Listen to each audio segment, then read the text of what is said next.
At nagkabulagaan na nga sa Senado dahil ngayong araw ay dumating si Vice President Sara para magkaroon ng meeting, makipag-meeting sa kanyang defense team. Pero bago naganap ang pagmi-meeting, abay nag-iwan ng malalang pasabog si Vice President Sara sa prosecution team at sa mga pilit siyang gustong patalsikin sa kanyang pwesto.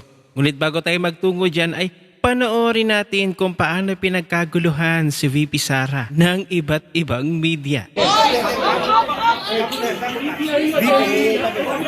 VP!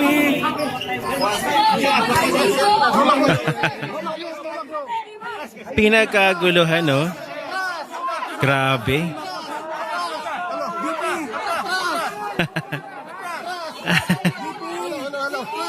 Ayan, no?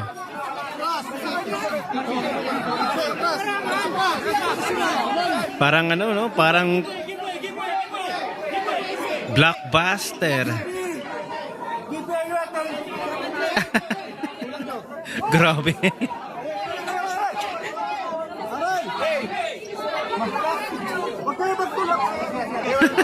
Huwag kayo magtulakan. Huwag niyo kasi pagkaguluhan si VP Sara. Oh.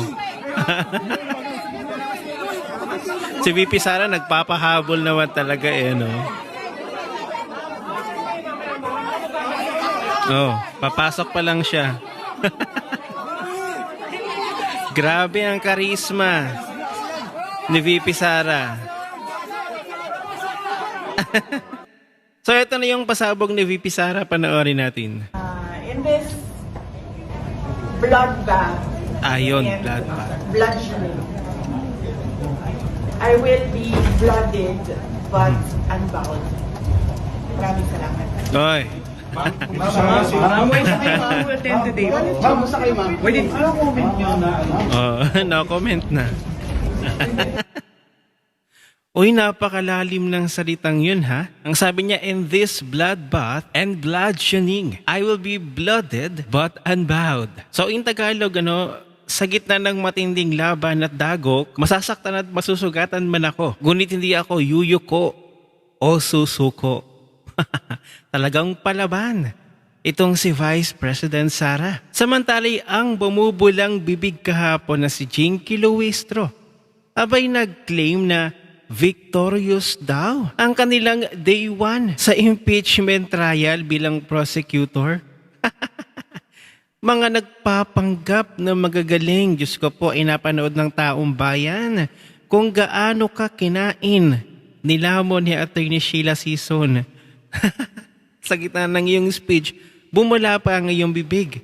Papaano mo sinasabi na victorious, tagumpay ang prosecution team? In the first place, pinasasauli na ang BIR box. Kasi nga, illegal yan sa ating batas, sa ating constitution. So doon pa lang, talo na kayo. Pangalawa, yung 16 votes to convict. Nanatili pa rin yun.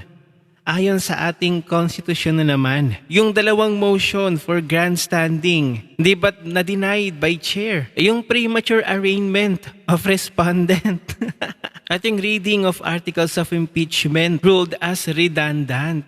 So paano kayo, saang aspeto at saang way kayo naging tagumpay? Luistro, sa palagay ko parang mas nagtagumpay pa ang paglalaway nyo kahapon. Pati mga manonood, nandiri po talaga sa inyo, Jinky Luistro. So sa paglalaway po kayo, nagtagumpay. Dahil talo po talaga kahapon sa day 1 ng prosecution ninyo. Pero ito real talk lang tayo, yung mga may ayaw kay Vice President Sara, yung mga anti-Duterte, na pinanganak pa lang yata ay anti-Duterte na talaga. Lalong-lalo na itong mga pink. Ay sigurado ang dami dyan ng mga politiko, mga kakampi, na mga nakaupo ngayon, na mga nakikinabang at gustong-gustong magpatuloy ang ganitong uri ng pagpapalakad ngayon ng gobyerno na napakaluwag, pwedeng-pwede ang korupsyon, pwedeng-pwede ang kung ano-anong bagay. At basta may pakinabang, lalong-lalo na yung mga nakaupo. Real talk lang, hindi nila gustong maayos ang Pilipinas.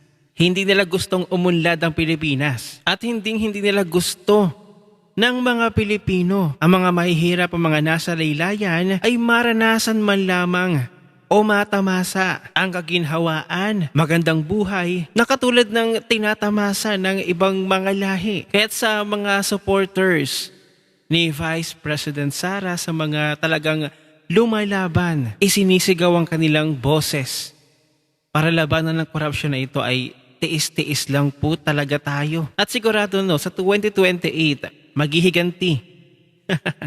Maghihiganti ang mga Pilipino, ang mamamayang Pilipino na niloko, pinagnakawan ng administrasyon na ito. Pero ng taong bayan na kanilang ibinulsa na galing sa hirap at pagod ng mga mamamayang Pilipinong nagtatrabaho, nagpapakahirap, tapos ang kanilang mga buwis ay napunta lamang sa bulsa ng mga politikong magnanakaw. Ang dami nang nakita ng taong bayan ngayong Marcos administration na mga kamalian, mga pagtatakip sa pagnanakaw. Kaya't alam ko ang mga Pilipino sa 2028, iluluklok nila si Vice President Sara sa pagkapangulo. At base sa mga nakikita ko, kailangan na ng pagbabago para sa 2028. Ayaw na po ng mga Pilipino sa ganitong administrasyon ngayon. Kaya nga daw, dapat ibalik na ang tapang at malasakit sa bayan sa 2028. Pero bilib lang ako talaga dito kay VP Sara sa kanyang popularity. Kita nyo naman ay pinagkakaguluhan ng media, ng iba't ibang network para lang makapanayam siya. Samantalang itong si Mr. President, Diyos ko po, ma-interview siya, ang isasagot, parang sabog. Kita nyo naman, di ba? Nagkakatulakan pa yung mga media personnel para lamang ma-interview si VP Sara. Ganito po kasikat si VP Sara. Kaya nga insecure at inggit na inggit ang mga loyalista at kakamping sa kanya. Na kahit ano pa ang paninirang gawin sa kanya at iba to na mga aligasyon, ay hindi na po naniniwala ang taong bayan sa paninira ninyo sa kanya. Nakatatak na sa puso at isip ng bawat Pilipino na ang dating Pangulong Duterte at itong si Vice President Sara ay talagang may potensyal na may magagawang maganda sa Pilipinas. Kaya naman, laging number 1 sa survey si Vice President Sara dahil pinagkakatiwalaan talaga ang isang Duterte. Kaya sa inyo palagay, sino ba ang nagwagi kahapon sa day 1 impeachment trial? Ang prosecution team ba nila Luistro o ang defense team nila Vice President Sara? Ano ang inyong opinion? I-share mo na ang video na ito. Mag-iwan ng comment at lagyan sa ibaba at makita-kita ulit tayo sa susunod na video.